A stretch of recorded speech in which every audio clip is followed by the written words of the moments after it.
And just like here, repetition is used to convince us of things that aren't necessary to be incredibly essential. Yeah? Repetition is what causes you to sort of take something to be so without any inquiry. Yeah? You never look into it anymore. You just assume it to be so because it's been repeated so many times. So in this way, we're using the poison as an antidote, in a sense, repetition. And you can repeat a message quite a lot. You can't repeat a dissertation, like a 500-page dissertation. You'd be bored stiff after the second repeat, you know? So but a message or an invitation can be repeated. Yeah? Someone can remind you, hey, Saturday night, 8 o'clock. Yes? Quick, nice. So that, and because your mind seems to forget, yes? So if you get a reminder, and then it reminds, and then it goes Saturday night. So the repetition is helpful. You know, invitation and message. It's not a dissertation. We're not giving a big talk about anything. And also, first of all, there is no thing called non-duality. That's not a so. It's a negation of duality. That's a statement, yes? So non-duality means not two. That's what it means. So it doesn't have anything of itself. It's just negating something that's been taken to be so, which is how we perceive, which we perceive dualistically, yes? And we live like dualistically as a subject and everything as an object to us. So that can be seen and told the truth about. And when you tell the truth about that, what happens is it distills into one very succinct message, I'm not that. Yeah? And that's as far as you can go. You can't turn around at I'm not that and then now start looking for what you are, because there's no way you're ever going to see what you are. You're never going to see what's seeing. You're never going to hear what's hearing. You're never going to feel what's feeling. It's not going to happen. So the point is to get to that moment where there's the distillation of what's been invited to be seen, or what's been taught, which is dualistic. Dualistic paradigms, right? The movement of duality, the currents of mind, the high and the low, yeah, of the currents. There's the high and low tides, and then there's all these currents that go about based on that high and low. This is all dualistic mental movement. You can tell the truth about that, yeah? But you can't tell the truth about the truth. It's impossible. So you just see, I'm not that, and it's the seeing of what I'm not. That's what you are, is that seeing. Yeah? The seeing that is called me looking when it's in confusion or in ignorance is seeing. Yeah? It's still seeing, even when it's been interpreted as me looking. It's still seeing. So seeing is what I am. And how that becomes actualized here, and it causes a traveling lighter to occur, is when I see what I'm not. It's not just knowing that I'm seeing at first, because the seeing in ignorance becomes a form of looking. So you're taking things to be real and solid and have the ability to affect you, which they have an ability to affect this, but they don't have an ability to affect what you are. Yeah? So that's a form of looking. So it's not about just saying, oh, everyone is seeing, because it isn't.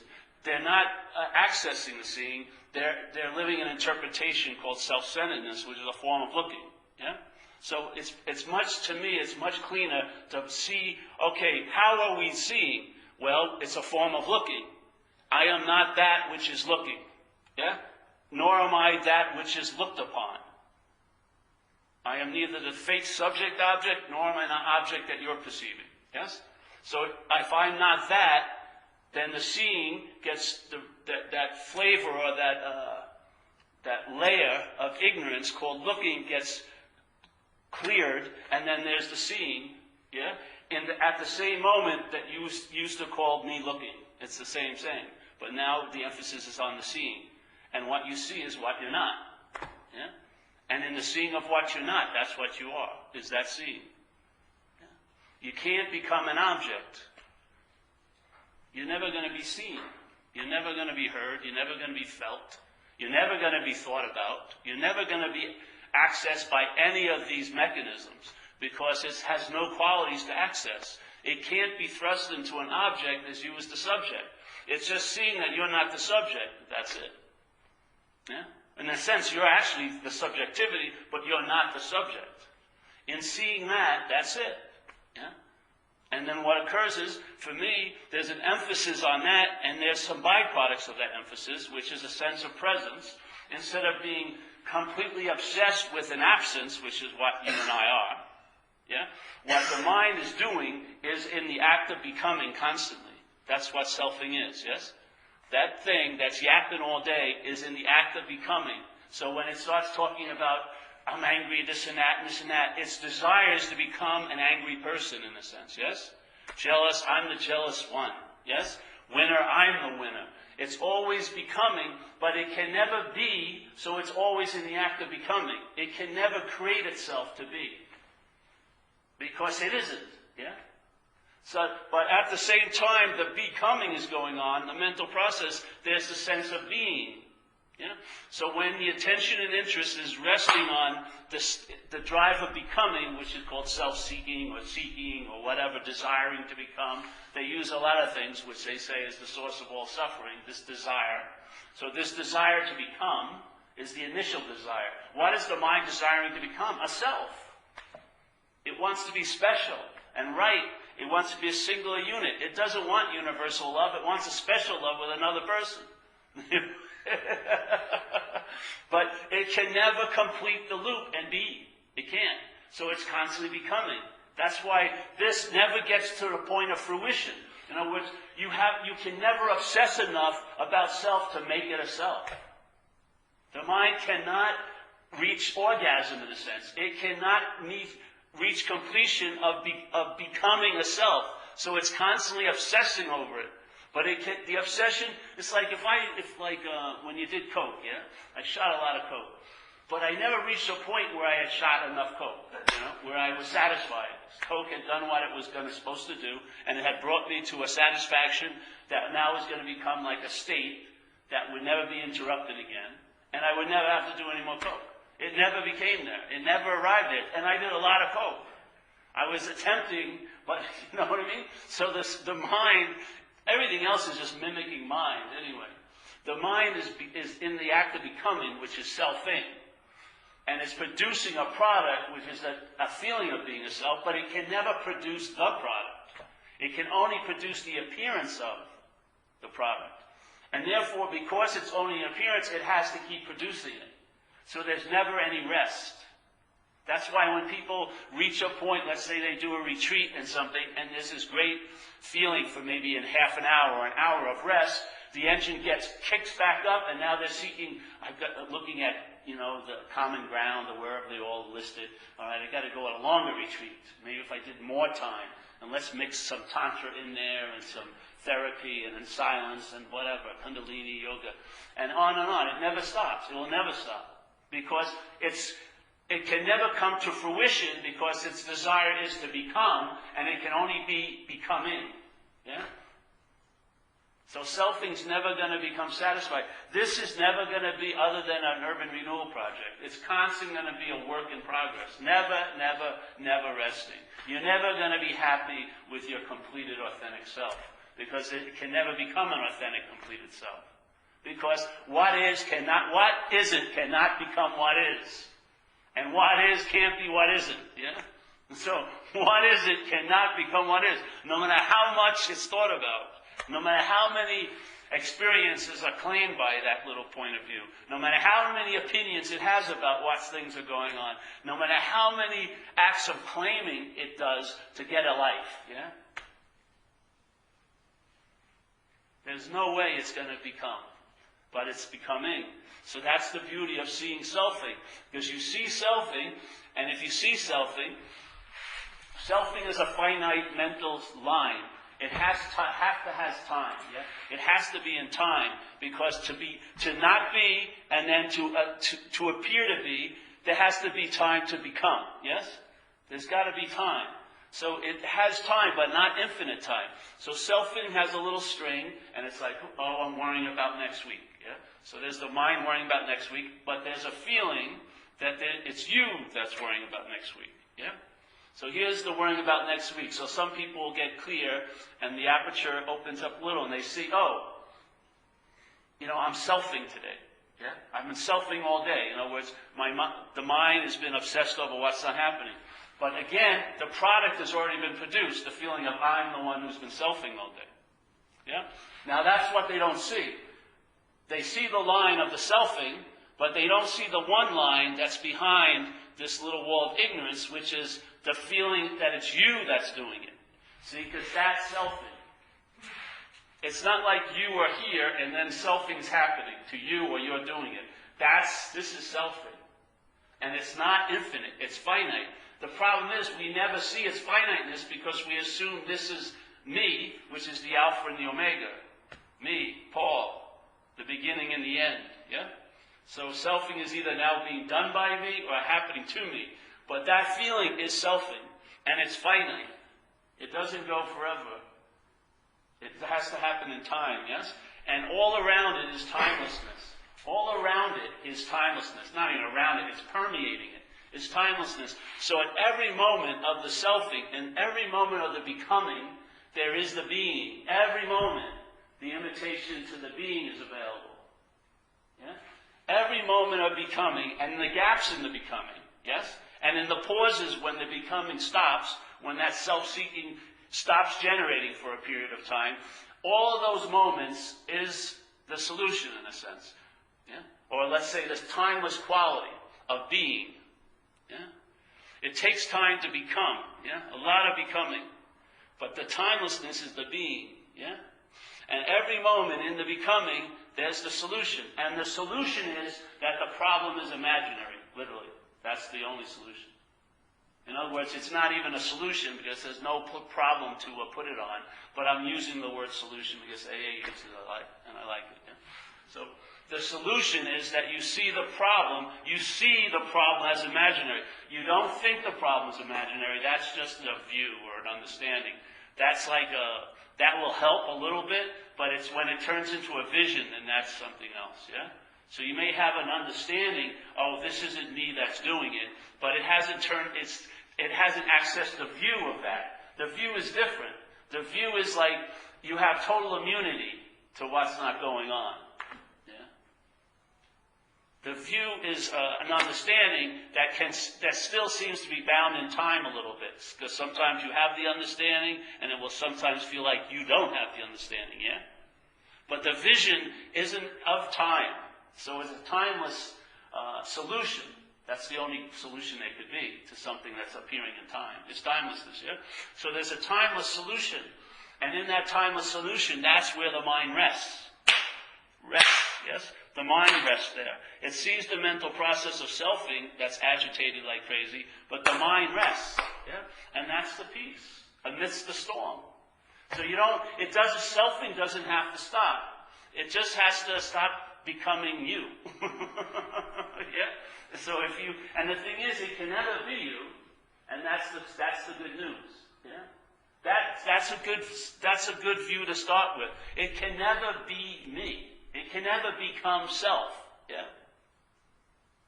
It can never become what it's implying, what it's pointing at, what it's referring to, what it's sensing as being. Oh, yes, a historical action figure. It can never actually consummate that. It can never actually become so. Yeah? That's the good news.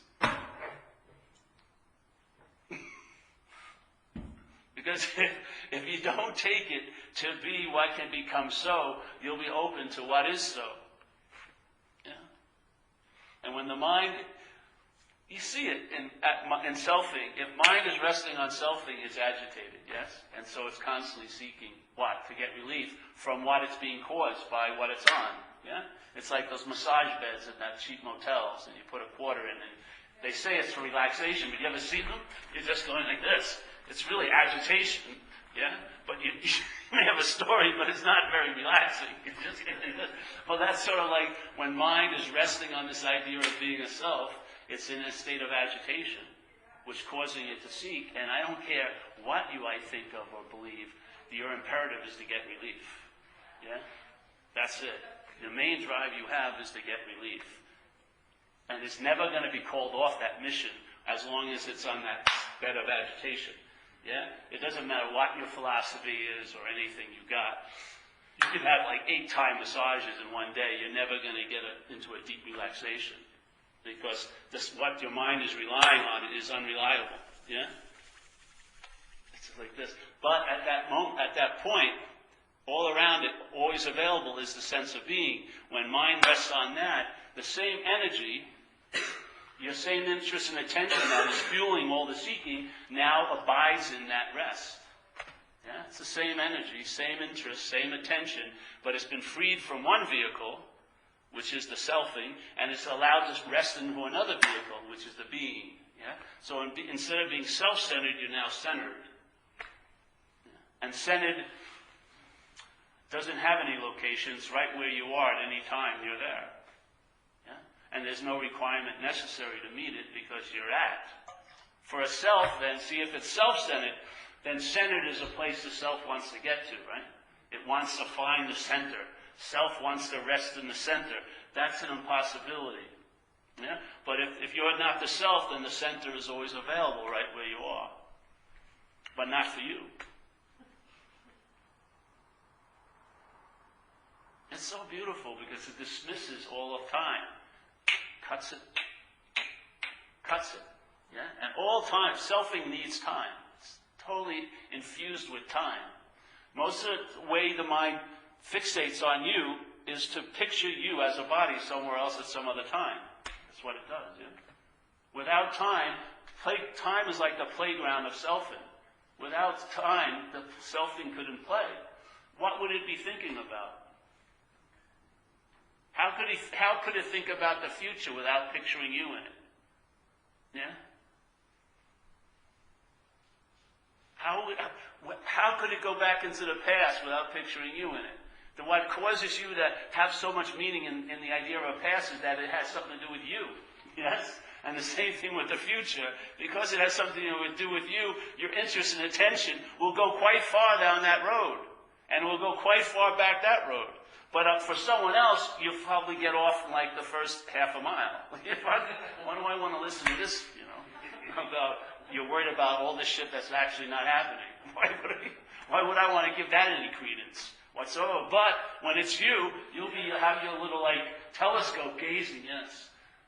When I'm 80, what's going to happen to me? 80? My IRS will be gone. What IRA? Whatever. I don't have one. None of these things will be available to me. And that's the reason why I wasn't treated well. My mother said my brother was always better looking than me. That's why I'm cursed now.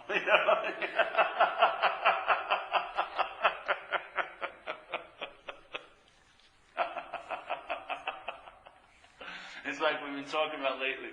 Someone puts a hand on your shoulder when you're born, yes? It'd been there the rest of your life. You wouldn't know it was there. You have no idea. Yet your mind couldn't sit with that, so because problems would be produced. First, one shoulder would be drooping quite a lot, yeah?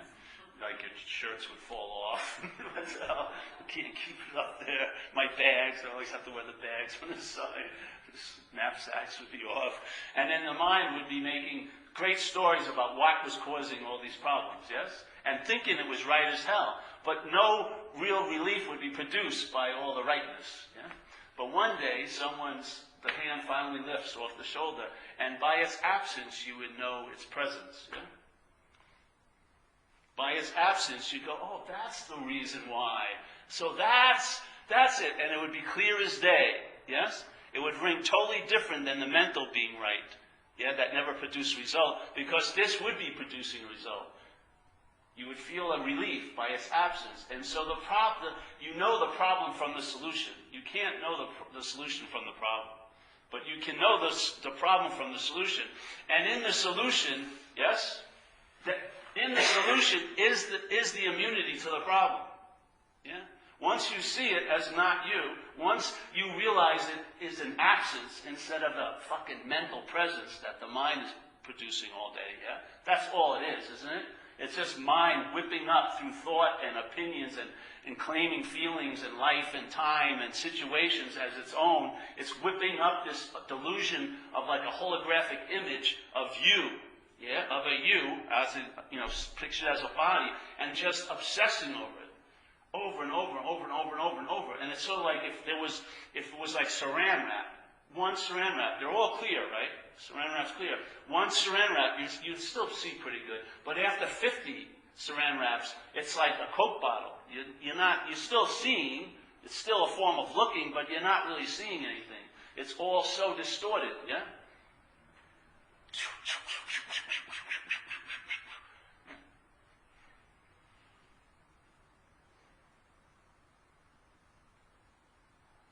The being is like the eye of the storm, yes? And in that eye, there is no storm. It just sees it as movements, yeah? And the big thing is seeing finally, the line of selfing has been shown enough where you see the beast from tail to head, yeah? You see it. You see, so all the selfing's main point is to produce the feeling of being a self. That's the whole point. To be really specific and have a lot of knowledge about all the forms of selfing, and yet have the feeling of being one all day, that's self-knowledge, and it avails you nothing. Yeah? It's not leading you to freedom from knowledge. But when more is revealed, and you see, that feeling of I'm the one that's worrying about next week. I'm the one that's concerned about my future. I'm the one who did that fucking crazy thing. Yeah? I'm the one. That's the hook. That is the center of that system that everything orbits around. And we want to get space from everything that's orbiting too close, but it's our own gravitational pull. It's that pull of selfing that's giving everything the meaning it has, keeping it in this thing. We're saying, if I'm not that little planet Paul, what would happen? You'll find out. This is an invitation. It's not a declaration. It's not a promise. It's an invitation. And it's not an invitation to know. It's an invitation to find out. In a sense, I don't have much respect for knowledge in a way. Yeah? But finding out is a different form of knowledge that has value. Because it's not on your terms, and it's not you having it. Yeah? You find out. You're in a state of I don't know, which opens you up to find out. But when you find out, it has an ability to be very convincing. So you don't have to keep going over and over again trying to supposedly learn a new lesson. You get it sometimes, very quickly. You see the principle, like in recovery. Any life run on self-will will not be successful. It just rings like totally true. Yeah? With no false note, with no exits, with no little clauses, no amendments, no special exemptions for you, nothing. You see it as a finality, yeah? So instead of surrendering, you surrendered. You enter a state. Yeah? You have the ability to be convinced because that's what real knowledge can do. It can convince you.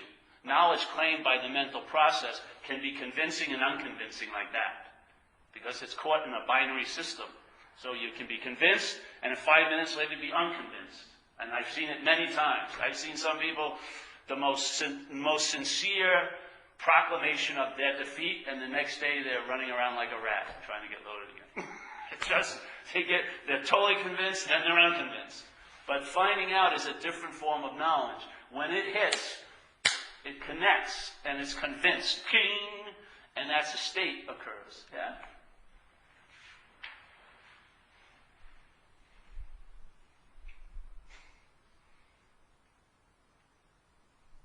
I've been watching it, for years. I've been watching it. That's the only thing you can describe is its effects. If you're entertaining it, it shows effects here as you're living it, yeah?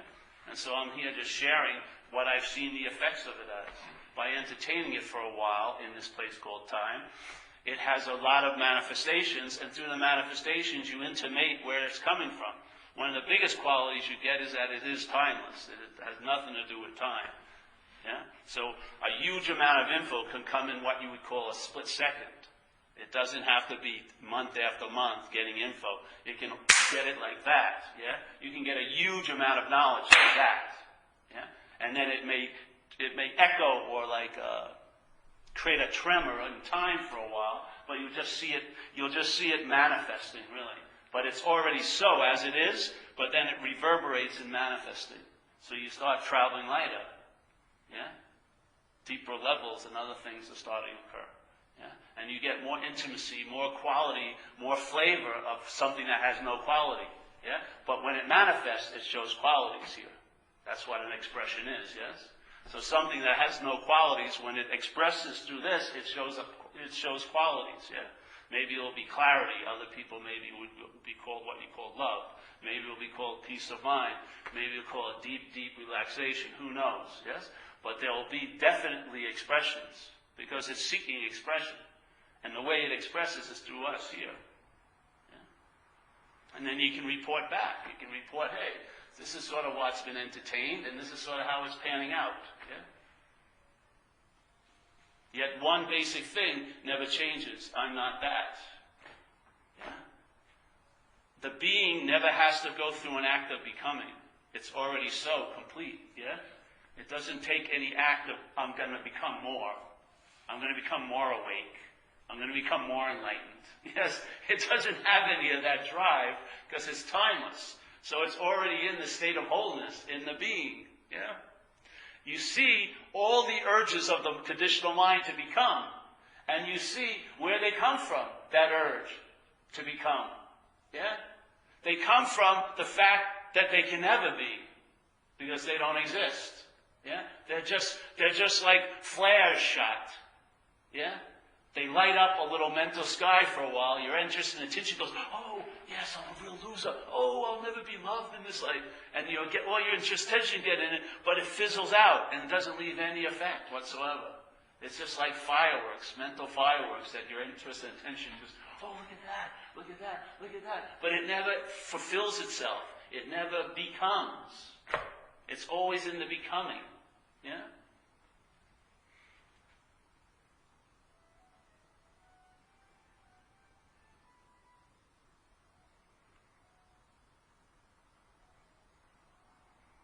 So you sense this moment has a very strong sense of being, yeah?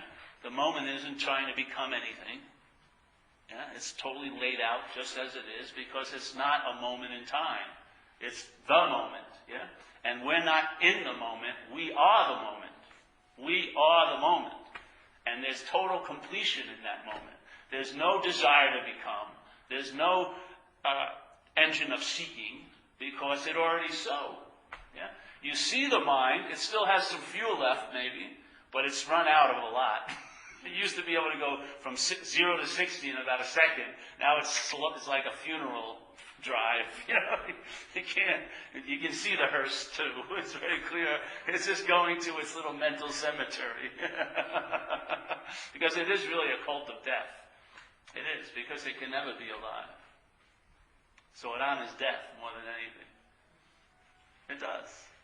How much do you honor death? You're scared shit of it. Yeah. What? People who are really, I don't know. I don't want to make a generalization. But if you're here, you're usually not afraid of dying. But if you're not here, you're super afraid of dying. Because you really think, I'm going to miss out on what I never got anyway here. I know it was going to get better just when I leave. I know it. You know? I don't see that to be so. I don't think it's ever going to deliver the goods. Yeah? Just like cocaine never made me satisfied. Just like tons of sex never totally completed something where I never do anything again. Or food eating. Or anything like, oh, I had enough this life. Yes. That last peanut butter sandwich did it. I'm fulfilled. All right, check that off the list. I can stop seeking food. Let's go. I'm going to work on water now. As soon as I get water out of the way, then breath. Breath's the last one, you know? I've completed everything. All my missions. Yeah. They're never ending, aren't they here? Eh? Constantly have to keep putting your pants on every day. You got to keep fucking eating, shitting. I mean, shit, unbelievable. Pissing, everything's going on and on and on. Yet the head believes it's already so. It actually, that one process believes it started as a completion. I am a self, yeah? The one process, like all the other processes, never end until the body dies. This one starts with, I ended, I'm already so. I'm just becoming more and more. I'm becoming my real self. But it has the same qualities of all the other processes. They got to keep going. Yes? They got to keep going. They got to keep processing. They got to keep taking in, putting out, taking in. Yeah? But this one process thinks it's already a holistic so-ness. Yeah? Yeah? It doesn't. You don't see that that feeling is produced by all the becoming. Without the becoming, there'd be no sense of self. None. No. It has to be produced. It doesn't come over. You didn't have it when you were a baby. The first year or so. They totally have tons of research about it. The mental process that produces the sense of self hasn't become adept yet to really do it. So basically, you're just here. And like when I was a kid, it was so cool because when I was here, I didn't have the idea I could be anywhere else. Yeah? So I was actually really here. Because my mind hadn't come up with the idea, hey, I don't have to be here. You know what I mean? Which made me think, oh, this sucks because I don't have to be here. But when I didn't have that option, it was just here. You know what I mean? And there was a beautiful response to it. But then all these incredible, impossible ideas started to get entertained. Like, this shouldn't be happening. I don't like this. I don't have to be here. Or the most absurd thing is everyone trying to get into the moment when they can't be out of the moment, right? Which is a lot of us. Everyone's trying to get into that moment. Where they're trying to get into the idea of a moment, really. Yeah, that's all mental here, right? They have a concept. They read some books and they've conceptualized what they think the moment is. And it's obvious they're not in it most of the time. So now a new desire to become arises, yeah? But it's got noble attire on. It has a nice white look. And, oh, boy, this is a spiritual meaning. This is much more important than everything else I'm doing. This is really important. So that desire to become becomes noble, and it's gilded. It's got a lot of meaning on it, yeah? So now I'm desired to become, I want to get into the moment. I want to be in the moment, yeah? I want to be in this moment so much, yeah? But you can't be out of the moment. So every act of being in the moment is a form of believing you can be out of the moment. And then, like people who are in recovery, the main drive is to get out of self, but they're the people that talk the most about obsession with self. They seem to be in self all day. Because what they want to become is out of self. Yes? But they don't want to be, they want to become. See, they want to be there when they get out of self. They want to be a self that got out of self. So you're trying to get out of what you can't get in, which is self, and you're trying to get into what you can't get out of, which is the moment. This is not a good place to start. You know what I mean? If you're on that platform, you're probably not going to get to where you thought you were going.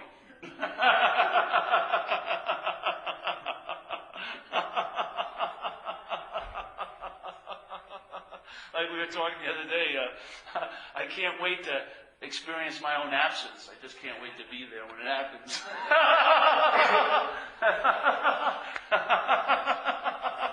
You're never going to have that moment because you're inherently absent. That's the good news. If you were present, there's no way you could become absent. The fact is that you're not present. You're absent. That's why it works. Yeah? And the presence can never be absent. It can only appear to be absent when you seem to be present as a self. Yeah? It can only seem to be. It cannot be so, but it seems to be to us. Yes? So the presence seems absent when we're present, and then the presence becomes really obvious when we're absent. I'm saying that when you're absent is inherently a fact. You are inherently absent as an individual entity. So therefore, the presence is always available at all times, because there's never a you. There just appears to be a you in the act of becoming. Yeah? You can catch the act of becoming, which is the selfing, and the product of it is the feeling of being you. That's when it's culminated, its effect. The selfing, when it produces that feeling that it's you, that's the highest form of becoming it can get to. It can never be, but it can become that in an appearance. Yeah? And what it does is it just loops on that over and over again. Because it never becomes you, it never becomes real, so it has to keep appearing to become real. And after a while, it's a habit of mine to think you're a long-lasting independent separate entity, with no evidence of that being so. You're just living a huge assumption, never looking this way, but always looking out from the problem. Thinking all the problems are being generated outside by things that have their own meaning and their own force, but in a sense, you're the dreamer of the whole place. Yeah?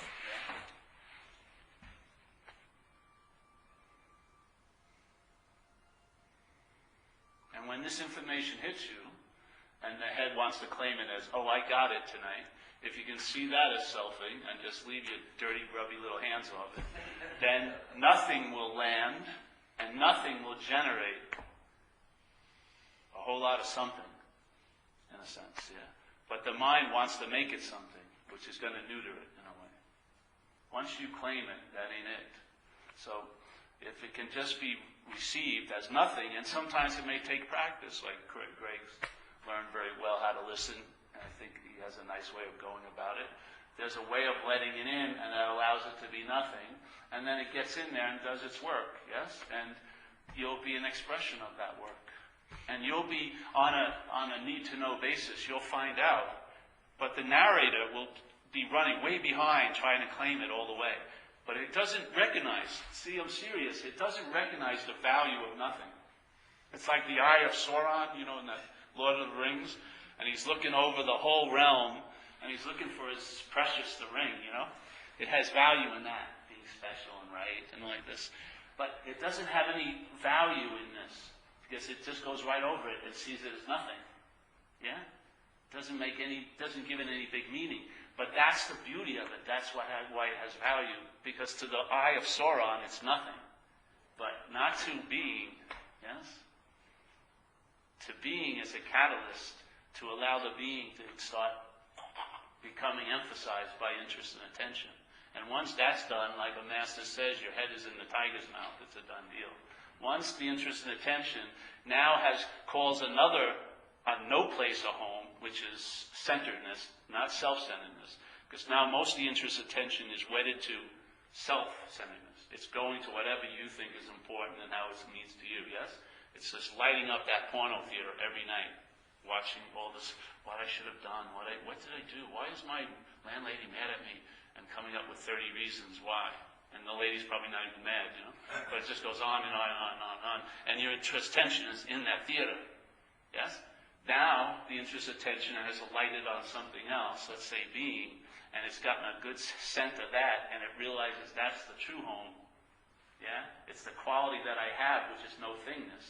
Interest and attention is not a thing, nor is beingness. Yes? And now the interest attention starts going here instead of to the selfing. Yeah? It goes to, I'm just using a location, there's no location, but it bypasses the selfing and starts attending to this, which just enriches it when it attends to things. No thingness, things, no thingness, things, no thingness, appearance of no thingness is things. Yeah? Yeah. And it's a never-ending activity going on. And the reservoir never dries up. There's tons of interest and attention. It just manifests here in what vehicle it's put in.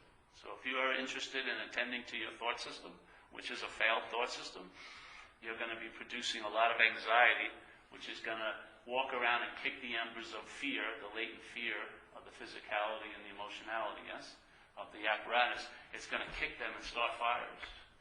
And they're all going to be produced from what's not happening. But you'll be feeling it as if it's physiologically fear, which maybe you'd feel in one life 15 times. Now you're feeling it 20 times a day. Your whole system's just shocked out. You're always getting shocked. Yeah? It's just like unbelievable. And it's all coming from what's not happening. And that's a beautiful bit of information, because if you can see it as not happening, what more do you need to do? What more do I need? How much work do I have to do to work out what's not happening? It's not happening. It's just plain as day, it's not happening. And so how can it have any effects if it's not happening? I must be giving it the power to have an effect on me, because I'm dreaming it, and I'm taking it to be real, and I'm giving it the power to affect me. Yeah? That's the magic of selfing. When that's broken, you're here. And you've never not been here. Yeah?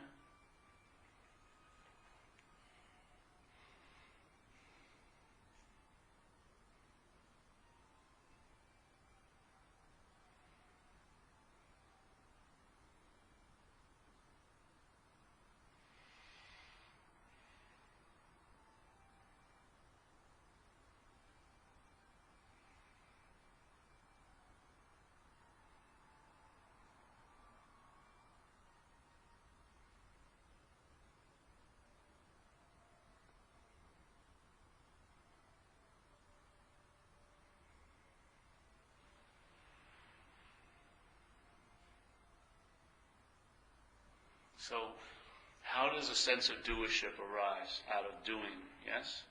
The claiming of doing by the selfing produces the noun of being the doer, yes? So, this activity of becoming, something's doing something, yes, is taken to infer that there's something that was prior to becoming that's already so, which is the doer. This is how it has a life. That's how selfing has life. It claims the activity of life as a verb and makes it a noun. Instead of just seeing, like Lord Buddha supposedly said, events happen, deeds are done, but there's no individual doer thereof. Yeah? So there's a lot of doing going on, but there's no individual doer thereof. See? So the doing is going on constantly, but how selfing seeds that is it sees the idea of being the doer in it, which is it's trying to culminate into becoming what? The doer. So by claiming doing, it becomes a pseudo-doer. And then it tells tons of stories about a life as the doer of it. Yeah? And it provides an incredible branch for some incredible mental states called guilt and shame that can only rest on the idea of being a personal doer. It produces an unbelievable menagerie of effects just by that one claiming. Just by witnessing or seeing, awareness of seeing, doing, to have that lead to I'm the doer. Unbelievable. Yeah? Like Buddha said, when you see, when you hear, hear. When it happens with us, when we hear, I'm the hearer. It's just an assumption I'm in the hearer of it. Yeah? He's not saying that. He says, when you hear, hear. He says, hear. Yeah? But does the head sit with that? No. When there's hearing, I'm the hearer. Seeing, I'm the seer. Thinking, I'm the thinker. Yeah? Body, my body. Time, my time. Yeah? This is how it produces a sense of already being so, which is that appearance is reinforced by the constant becoming. But the assumption is you're already so, and that assumption is bullshit. You're not already so. And you never will be so as the mind presents you. Never. It can never completely come to pass. But it can seem to be that with this constant appearing to become all day, yeah? In seeing it, in this sense of being, in this ignorance, in this identification, it just keeps producing the sense of being the one who is. In other words, there's a feeling like before something happens, you were there before it. Yeah?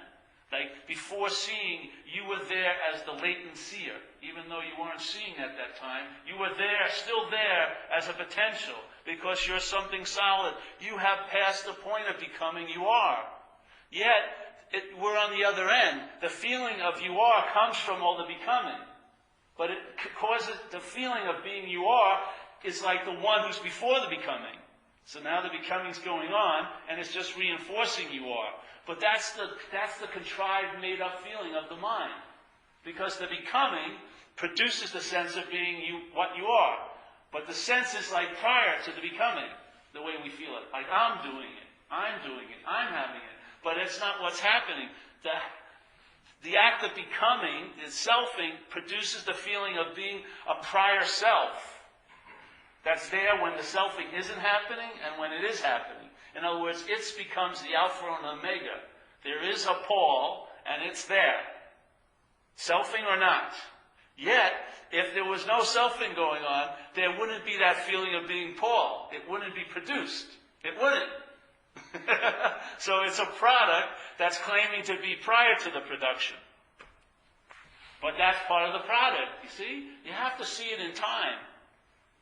It's playing a trick with time. It's doing an act in time called selfing, but the feeling is you're the historical self. Like you're prior to the act of selfing. You don't feel like you arise when the selfing arises. Yeah. Well, you don't arise, you're always so, but the false you arises when the selfing arises. Without the selfing, you wouldn't have a feeling of being you. You didn't have one when you were a kid, when you were young, because the selfing wasn't going on.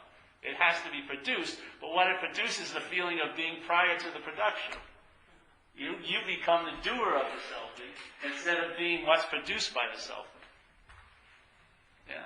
But if you see, the idea of you is being produced by the selfing, that's seeing. And that, I say, is what we are, is the seeing of that. And the seeing of that is, I'm not that. I am not that which is being produced by selfing. Yeah?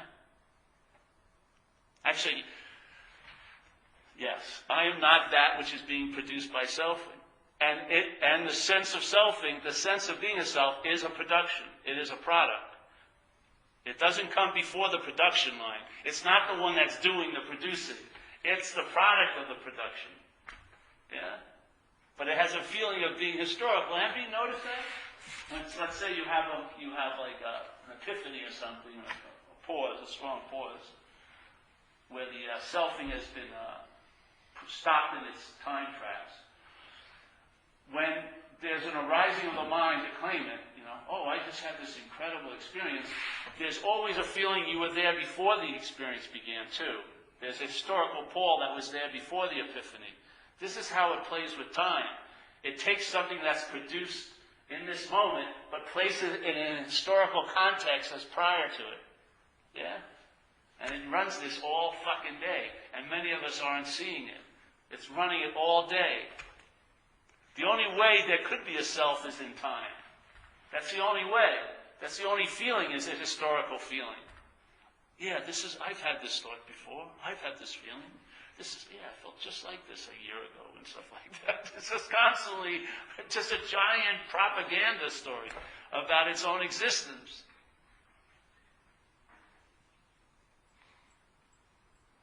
I don't know, for me, seeing it allowed it to just cause an incredible traveling lighter here. And if there's any goal here, I would say that's the goal. Because it seems as an action figure, this is going to have a certain concentration of consciousness and awareness around its locale as it's traveling. And whatever could allow that to occur on a very general manner of always traveling lighter through all the terrain of this action figure's little story, that's a damn good gift. Yeah. A damn good gift. I can't think of a better one, to tell you the truth, in this life. To travel each moment, that we call it each moment, in a level of lightness instead of heaviness.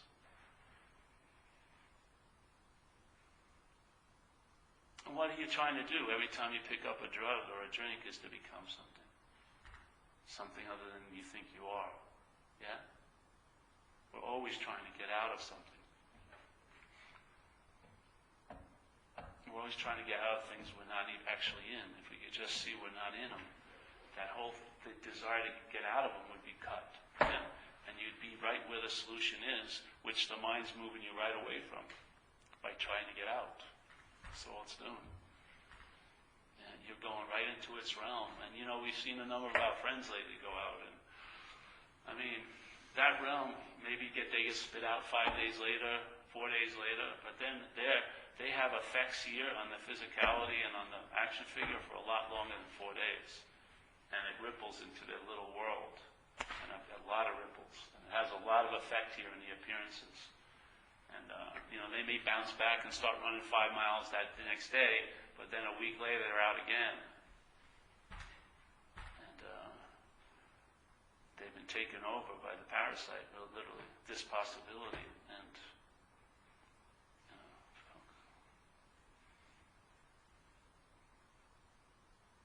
you can never do it justice what it's going to be like, because it's a subjective feeling. That hell that's produced up here. You can't do it justice. And when you get into it, it's too late. When you're in it, it's too late, because you're going to spend some time in that hell. It just happens. You'll be lucky if you get out quickly and not die, but it's too late to, I should have known it was going to be this bad. You can't do it justice, because it's not about circumstances and situations. They can play a role. It's about the mind shifting emphasis, yeah? From making false evidence really appear real. And it can do it quite easily, yeah? You can be in a dark space like that in like an hour. This one person I know, in 3 hours, his life is totally 180 degrees. He's got all this support, he's doing all right, and then he goes out, hangs out with lower companions, Richmond, My trucks get impounded because he has my car. He gets arrested, unarrested, gets fucking beat up. All his money stolen. Fucking unbelievable, in like 4 hours. It's like, talk about a spin drive. It's like, whoa, before he knows what hit him, he's already fucked. So, this idea, if you're not that, which has to constantly be produced by becoming, yeah, and what causes the birth almost to seemingly take place is your interest and attention. It's enslaved to that yapping up there. That's what it does. It gives the sense of false evidence appearing real. The idea of being a self is false evidence. It appears real, though, to the mind, with interest and attention. When that's free, a lot of what you call your desires, you may seem to find out you don't have them anymore. These giant urges to constantly escape may be put out, and you'll know the fucking problem by the solution, because you'll have fucking relief. Yeah? Not knowledge about the problem, you'll have relief from it. And then that's true knowledge. True knowledge about the problem is relief from it. That's when you really get whispered the good stuff, because you're freed from it, yeah? So, any questions, son?